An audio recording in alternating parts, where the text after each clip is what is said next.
On this video, we're going to make up some hose. This is something we do a lot for customers to give them extensions or different type of fittings that they may need for various appliances or for their motorhome or extensions out to fire pits. Very, very common. And what we start with for this exercise, we're just going to use the 1/4 inch hose. And when we say 1/4 inch, that is the inside diameter of the hose. The outside diameter of the hose actually varies from manufacturer to manufacturer and from run to run.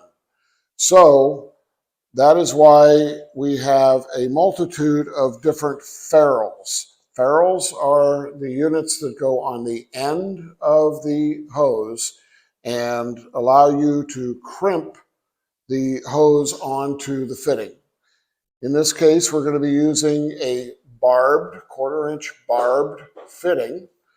Most importantly, we first need to put on the ferrule onto the end of it. And you'll see I have some different size ferrules here. You want the one that is going to fit it as snugly as possible. We do not want to have a lot of extra room and have it be too large for the hose. But again, the hose does vary in its outer diameter, so there are times that we have to go to a larger ferrule in order to fit onto the hose. So what we'll do is we'll put the ferrules on both ends of this, and what we're going to make for this exercise is nothing but an extension.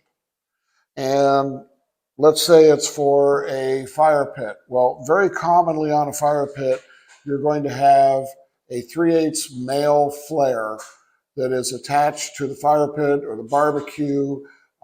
It is the #1 attachment you're going to find on any type of appliance.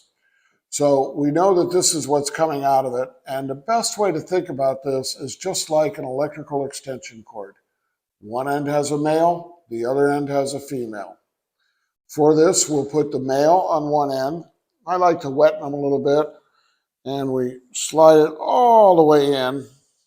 And then we come to our vise, and this is a crimping tool for the various sizes of ferrules that we would be using. And again, this is hard to see, but for this ferrule, I'm going to the middle die that is in here. And I pull it down once, and then I turn it 90 degrees, and I pull it down a second time. I have now put a crimp onto the hose, on the ferrule onto the hose, and the end is now securely in there. For the opposite end, we're going to do the female end. And this, we typically have a screwdriver in the shop that allows us to push the inner part of this all the way in. What makes this unique, this one is your 3/8 female flare, and it swivels. It allows you to screw on without having to turn the entire hose in order to do that.